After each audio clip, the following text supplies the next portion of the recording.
And we're back. Oh, looks like we've had a lorem ipsum down here in the Yeah, I've bottom noticed corner. that should be the title of this episode because we're Nice. just kind of rambling anyway. Do you know any Latin? That's it. Lorem ipsum. Oh man, and of course this mic stand just keeps failing on me too. Things are falling apart behind the scenes over You should here. never leave town. Yeah, That's I the know. What message. happens? Yeah, because every time you come back, Yeah. everything's a mess.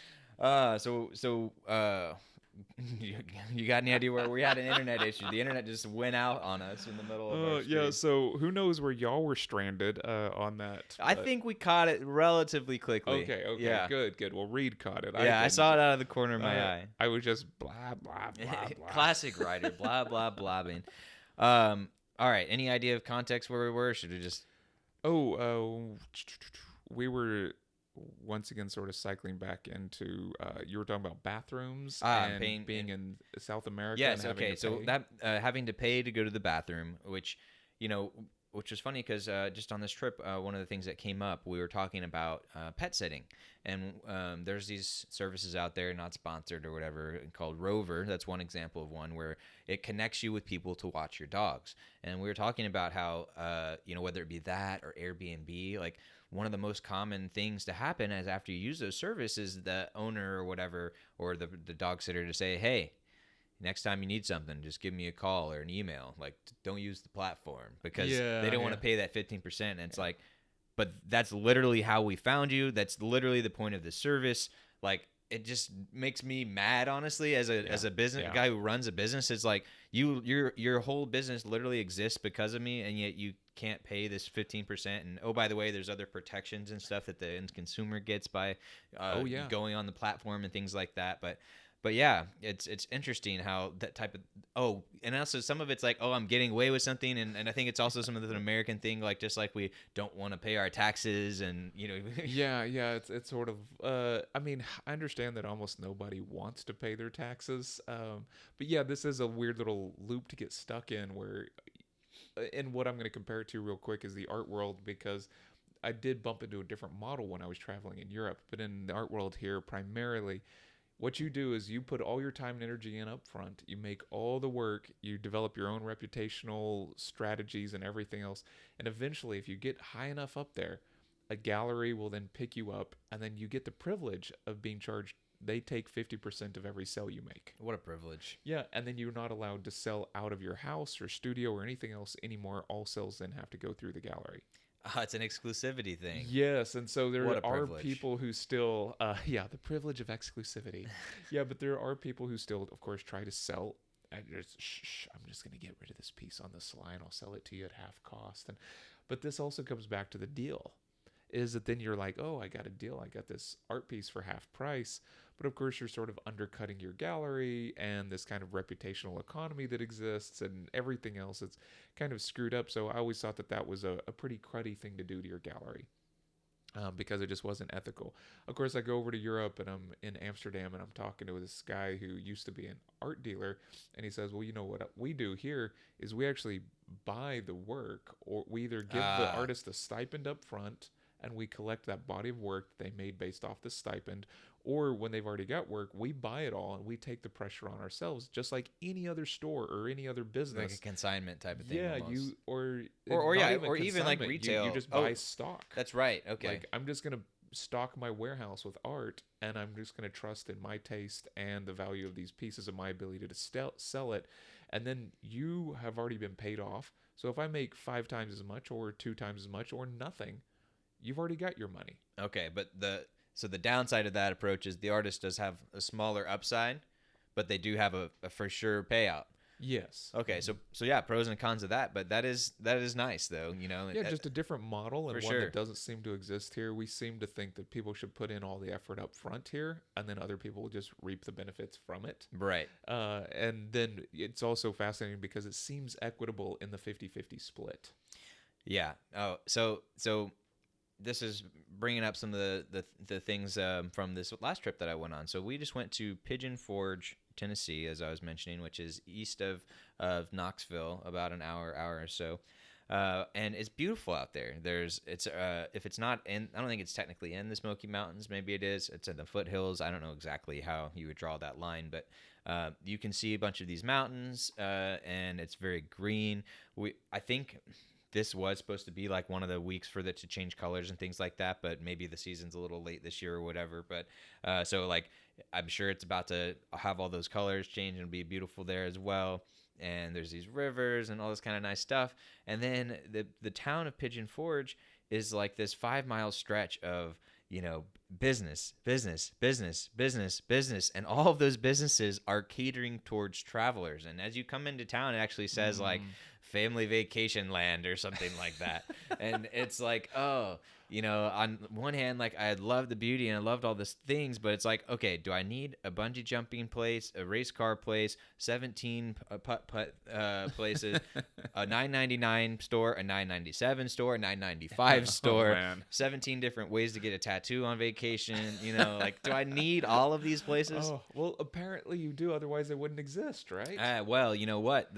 I'm glad that you are here because today, if you spend $20, you get a free gift. A free gift. A free gift. Oh my goodness! Oh. Where's my $20? So I Well, can get guess what? something The for free gift today is a nice clip. It's got a picture with a bridge on it, and you can clip your chips with it. Oh wow, That was worth the $20, that's such right? Well, I mean, that's a free gift, but I gave you the $20 because I like you. Oh man, oh man.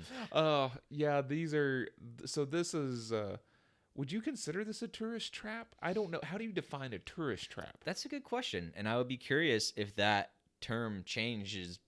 Is that a worldwide term? I guess I don't know. Like it is kind of curious to think about, but there are spots it seems like you get into them, and before you know it, you're just participating in this never land. Yeah, I don't know. I would say I think yes, this does seem kind of like a tourist trap, but I don't know. And first off, I want to acknowledge like I think you can have a great time, and I think that thing can be a great place for lots of people. And I myself had a great time there, but I just avoided, a lot of the things that were there. But we found a couple of the things that did appeal to us, right? So one of the things that was there was a museum on the Titanic, which was actually really interesting. And they actually had a big old ship. And so that was another interesting thing about the city was they had all these weird architectural features, although they're all not cheaply, but they're not cathedrals and things like that. Yes. It's a ship that's built on the side of the road, or a false front of New York City with King Kong climbing on it, or things like that, right? But so the museum with the Titanic, that was cool, and I'm sure some of these attractions are cool too as well, right? But there's just something about having it all right there, all so in your face, and then also the fact that it's like, all right, 17,000 of these souvenir stores where you go in and they're all selling, all of these cheap things from China that they've stamped Pigeon Forge on and things like that. Yeah. But yeah, so let's talk about the souvenirs aspect. Where do you fall in the souvenirs? Oh man, what a mess. So I think when I was younger and traveling, I used to collect them, right? So first time I went to Germany, then I thought it was really important to pick up authentic German beer steins, things like this, which of course, how do I know they're authentic? Like I'm buying them all from shops that cater to tourists because I don't know where you would get an authentic one, right? Like I'm not having a guy hand make me one, for instance, right? Which would nor would you want to pay that much for it. No, because I want a deal. Yeah. Because I'm still young and don't have any money and whatever, blah, blah, blah. But also just ingrained into my mind is how much I'm willing to spend. But there were little things like that. And then I remember coming out after visiting Rome, you come outside and there's just vendors everywhere at these carts. And it's all, Madonna and Child. It's all these kind of crucifixes and things like that, prayer beads. It's all these kind of things everywhere. And you're somehow supposed to, like, there's something about when the religious or the sacred is turned so blatantly into cheap commerce that it becomes very off-putting to me. Yes. Yeah, I've seen plenty of, just the other day, saw, like a votive candle or whatever, and it's got some celebrity on it, right? Something like that. Right. And there's that kind of side of it where it becomes sort of more and more crass, or, further and further from the thing. But I also recognize that there is something about holding on to something from the place as a sort of sacred moment. So like when the Berlin Wall came down, then there was a big rush to actually get pieces of the Berlin Wall. Like people wanted markers or totems of this historic event. And so there's something about the pilgrimage, about getting close to something that is profound, and then taking something back away from that. Yeah, well, it's interesting you said that because literally within the Titanic Museum, one, you could argue that a lot of museums are exactly that. They're collections of artifacts from the theme, Oh right? yes, that's Uh, that's. I think technically that's what they all should be. yeah, Yeah. yeah, and there was a guy who was, I don't know if he was just trying to be an impersonator or if like I think he had a book, but he looked like the captain from Titanic, and I think I don't know his whole story, but someone said he might have like that, like he's way into this, right, and that's a big part of his life. But and he's there, and he's like, oh, come here kids and hold this piece of the Titanic or whatever. And yeah, you see all of these uh random things that come from that place. But one, and they could be normal everyday things, right? But they Right. have value and interest because they were from that thing or that place, right? And I guess Yes. that's kind of the point of a souvenir as well. No, it really is. The thing can be anything. It can be a seashell you pick up. It doesn't have to have actual value to it, right? The value is what you provide to it. And there's something sort of fascinating about that whenever you go somewhere and they actually are charging you for the resemblance of this place as a value of it. Once again, this abstraction, symbolic. You take this thing home and it's a baby representation of the grander Yeah. thing. And what gets really baffling too is whenever, say, you're talking about it's almost like Vegas again with like New York. New York has all the different cities on it, and then you can buy things that are New York pins or mock-ups or whatever that are mimicking the actual New York. So you get like further and further away. It gets more and more meta, and it gets more and more false. And there is this kind of distance from the original that I guess Baudrillard would call the simulacra that we're actually living in, or a simulacrum, which is that we've gotten so far away from the original thing that we don't even recognize it anymore. And I would say that that has a lot to do with this idea of souvenirs and tourist traps, where you're embedded in this world where all of a sudden behaviors make sense to you that wouldn't normally make sense. I wouldn't normally buy sweaters or t-shirts or socks that say Pigeon Forge on them. But within this space, not knowing what else to do and seeing that every store is catering to me shopping, I'll probably start shopping. Oh, that is a good point about, yeah, being in the context and being in the thing, and oh, that's a thing that you do, right? But oh, real quick on the simulacrum, I just wanted to point out that you do have a podcast episode where you're talking about that concept. Do you want to? Oh yeah, so I have, I guess, 2 episodes on Baudrillard, simulacra and simulation, and that was one of his texts that, at least in the art world, was very seminal. In theory, in sort of critical theory, then Baudrillard sort of steps into there, but he kind of comes from a different space, and so he's kind of one of those guys that's like, he's questionable. But some of the things that he makes, the easiest relation to make to it is something like The Matrix, which, interestingly, he would say doesn't actually get what he's doing. But it is this idea that we live in an alternate reality, essentially. But his premise is that we have forgotten the truth because it has moved so far beyond it. So we've lost grounding. So I've got a couple of podcasts on that, and if you sort of want to get into it, there is this idea that we have actually liberated ourselves from having meaning as part of our entire liberation process. We have liberated ourselves from needing to have meaning, so now we can exist entirely without meaning in the world. And this is kind of a shocking thing to do, is because once your world is so artificial, so fake, and so ungrounded from the rooted principles that actually derived it, then anything you do at that point is based on other levels of fakery until you never can reground again. And so you never do get back to that sacred spot, that sacred place. The sacred is basically defunct, and we just call things sacred now. Uh, that that is interesting, right? And I'm Yeah. sitting here kind of thinking and staring off into space and thinking about how that, I mean, relates very very closely to what we're doing here, right? And when we're talking about the going to this tourist destination and buying these touristy tchotchkes and things like that, and it's like, yeah, because it also made me think of the this book that we're reading, Range by Mm. is it David Epstein or is it Yes, the that's yeah Range Epstein. by David Epstein, and it was talking about how there are these psychological studies where they went and they found people who were not in civilization. I'm guessing they would be in probably a first world type of country where like Or they a have third their own world, things, their or subsistence farming and all that kind of stuff, and they have their village, but that's like all they know, right?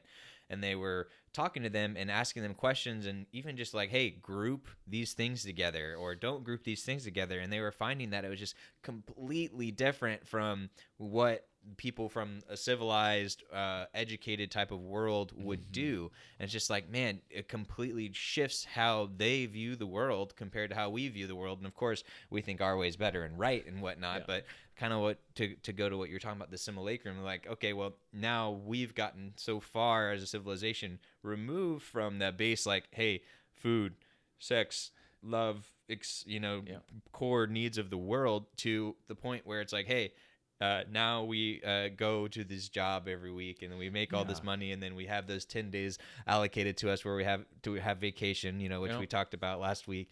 And we do all of these things and it's like, so then you're buying this thing, maybe for yourself to show that you've been there. Maybe it's to show other people, hey, look at where I went. There's all these Right. various reasons that it could be, right?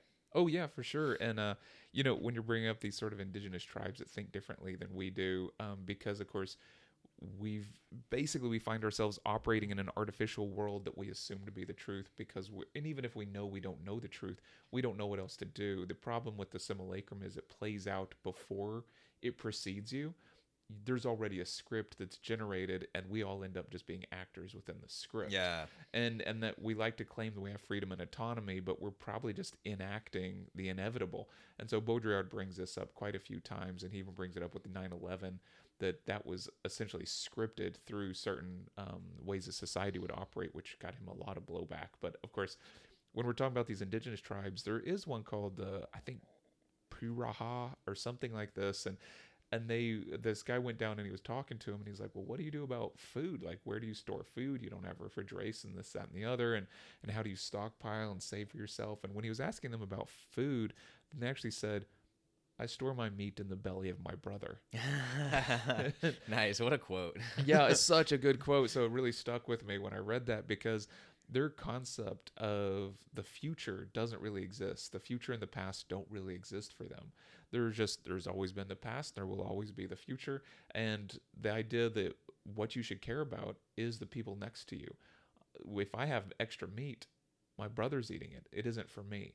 So this individualist state that we're in, it's not even part of their culture. So they brought all these people down to like test them for like, well, are these people more happy than us because they don't think about the future?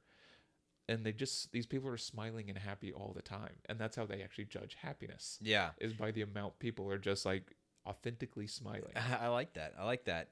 So I want to talk a little bit more about the benefits of travel, from seeing that different perspective and seeing how different people view the world and things like that, because I don't think we've really touched on that yet. But before we get to that, I want to challenge us to talk about some of the benefits of visiting a tourist Mm, trap, a place that has these types of things, and going to those types of places. And one of the first things that come to my mind is, hey, that's a vacation that again, everyone can have their spectrum of what they want to do and what they enjoy and what they don't enjoy, and also some of that I think is largely around children, right? oh, of course, And yeah. especially with this idea of like, hey, I need something frankly shiny to distract these kids and for them to enjoy and have a good time, Yeah, and yeah. essentially, I guess you could see this area as an amusement park of sorts, right? It's like, oh, because when you go to a Six Flags or a Disney World or whatever, all that is contained within one fenced off area you have to have tickets to. But Mhm. this is like that, just kind of without the outside fence, if you will. Yeah, it really can be. I mean, there are tourist traps that might be a little more like a Disneyland, for instance, right? Which can be a blast to go to, and you have all these great experiences, and it's a lot of fun. But it also is the artificial tourist trap that is stuck in the middle of the larger tourist trap, right? Yeah. And that actually gives LA a little bit of validity in that it's at least not as bad as Disneyland, but Disneyland might be more authentic, in an interesting way because it's catering exactly to who it thinks it's catering to. It is targeted, and in that way, its artifice lends to authenticity. Yeah, I'm glad you brought up LA because that um, Hollywood is one of the places where if you've not been there, you have this picture of what it is, what it's going to be like, all that kind of stuff. Because not only of what you've heard about it, what you know about it, but how it fits within culture, and then the larger impact of all of the things that it does and it has, right? But then when you physically go to Hollywood, especially when you go to Hollywood Boulevard, Yeah. and I'm not going to ruin it for those who haven't been there yet, but it's like it's not exactly what you'd think. It's very much all a bunch of tourists, and there's a homeless guy peeing on the side of the building, and then you have all these souvenir shops and things like that, and you've got all of this very much like uh, extremely touristy areas, Mhm. and then of course like there's the restaurants and shops that charge more because they know they can, and they Yeah. don't even give you that great of food because they don't have to, all those types of things. So that's kind of some of the downsides of it. But the plus sides of doing these types of things is it gets people out, right? It gets Right. them Right. something to do. It gives them an excuse or something to have something around to where they can spend time with other people, right? And Yeah. that's especially important, I think, for an American man, because men can't do something without having some activity to kind Yeah. of anchor it on. You Right. can't just sit and hang out. It's like, oh, let's play video games or let's watch a sporting event or whatever, right? No, no, there always has to be some sort of secondary, or you call it primary, but it might actually be secondary, to go get out of the house, do the thing, do the trip, know what you're going to do with your day, make plans, yeah, and the fascinating thing about one of the things that we haven't touched on too much, it's also fun. So there's a whole lot of benefits to it as far as keeping people active.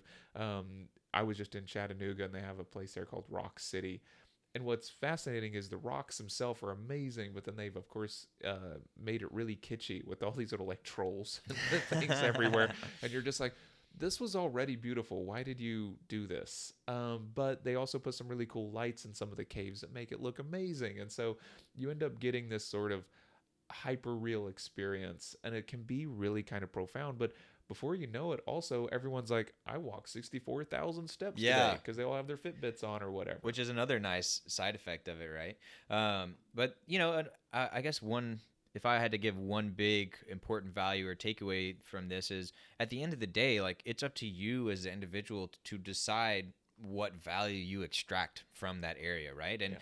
if you really like getting those t-shirts for whatever reason, like go for it. If you Yeah. really like the chip clip, get it, right? If Right. you With the shot glasses that yeah. all have the labels of every place you've ever been. Yeah, there is a collecting aspect to all this as well. Yeah, well, and then so some of the souvenirs that I used to collect were shot glasses and koozies, which is Mhm. a can insulator, right? And I really like those, and T-shirts and things like that that are practical. They have some sort of use that you can have, so it's not just like a souvenir, not just a throwaway item type of thing. But also the real reason, and this is the real value of souvenirs for me that I've had, is they're conversation starters. And so now when somebody comes over to my house and I'm like, haha, think I'm funny, drink. And you got to lube them up a Yeah, little yeah. bit. Well, then they're looking at the shot glass and I'm like, oh, well, this is from that place. And guess what? It gives some sort of prompt for them. And then their mind goes to all the ways that Yeah. they connect with that area or that thing. And then we start to have that conversation. And so that's one of the really big things that souvenirs provided for me, and having the koozies and the shot glasses where one, those are relatively inexpensive and I can have them, but they have a use and they can come out at all these different types of places, and it's like, hey, look, oh, you've been to Pigeon Forge or whatever, I went there and here's my story about it, and then you just Yeah, start to yeah. engage on that level. So that's one of the values that I see from souvenirs, right, is being able to share that experience with others and have that prompt to where 1 year, 5 years, 10 years, however long down the line, it's like, oh, I see that thing, I see that refrigerator magnet or whatever, tell me about that. Yeah, no, I think that's a fantastic point. And we do have those pieces at our house that we have collected and that we still enjoy. And to this day, it's amazing how the sight of an object sitting on a shelf can bring back memories. Hmm. And so I'm a big fan of having some of those. I think that when I talk about it in the abstract, I can very much like poo-poo the entire Yeah. industry, because of course I also find that a lot of people that operate in cities and towns that have a lot of tourism, those people can actually be very rude to the tourists. It's almost like they disdain the people on whom their livelihood Right. depends. Yeah, no, that's interesting. And there's a lot that we could get into with travel here. So I'm sure we'll come back to it another day. But I also wanted to make sure to tell you live on air and to us, our audience, to help remind us to always look at not just the cynical, critical side of things, but all. Writer. And that's probably one of the worst areas of overlap for us, because we both instantly jump to see all of the critical small things, right? But we also need to highlight some of the positive things. Someone. I'll just call her out. Danielle was watching on the other day when we were talking about getting older, and we're sitting there with her grandparents are getting older, and we're talking about the body's going away, the mind's going away, and she's like, "Do something positive, please. Do something positive." and sometimes you need a reminder to do something positive. Maybe right? that's what we need. Is we need a reminder. Like we need the audience to send in a clip. Too dark. Do something else. Just like pull us out of our spiral. Yeah. So. Challenge for today. Do you have anything that immediately pops to mind? Something to tying in with travel or souvenirs or making, deciding what something is for you, or extracting just the good and, something along those lines? Yeah, I was just thinking about when we're talking about the objects that I have at the house, that there's a couple that I think I want to swap out. We've got some amazing stuff we bought in Japan, these little cups and things, and I want to actually display those more prominently, maybe remove some of the things we got from Spain or from Italy, and do a little swap out. Cool. So the challenge for today is, look and see what kind of souvenirs or memories or whatnot that you have from your travel. And one thing I'll make sure to point out is that does not have to mean that you physically bought something, and some people have never been souvenir people, or they were, and now they stopped, and maybe they just have accumulated so much, right? But a souvenir does not have to be a physical something that you buy. One of my favorite things that it can be is a picture, right? And one of the things that Danielle and I did a few weeks back was we printed out just on, 4x6 back in the old days, like you used to do. We printed out a whole bunch of photos for, 5, 10, 30 cents a piece or whatever. And now we have them plastered all over our fridge. And they're great positive reminders every day when we walk by them, we see, and then they're also conversation starters, and they're all these great things. And so I would encourage you, find out what souvenirs you have, or go through your photos and print something out and put it on display. And if you have one that's been there for a while, maybe change it out. Or maybe you could have a coffee table book that is hiding on a bookshelf somewhere. Maybe put it on your coffee table. And, another bonus, if you want to overachieve on this challenge, is have somebody over, right? And, you can literally hand it to them and be like, "Hey, look, here's this thing." Or you can kind of subtly be like, "Oh, come over here by the cheese board. Oh, what's that over there?" Yeah. That's what. Yeah, why not? Like, just stack your house with all these little conversation starters. Yeah, that's a good idea. Yeah. Well, so with that, you guys have a wonderful day. And also, remember to look at the positive and not just the hypercritical. Don't be like us. Don't be like us. Y'all have a wonderful day.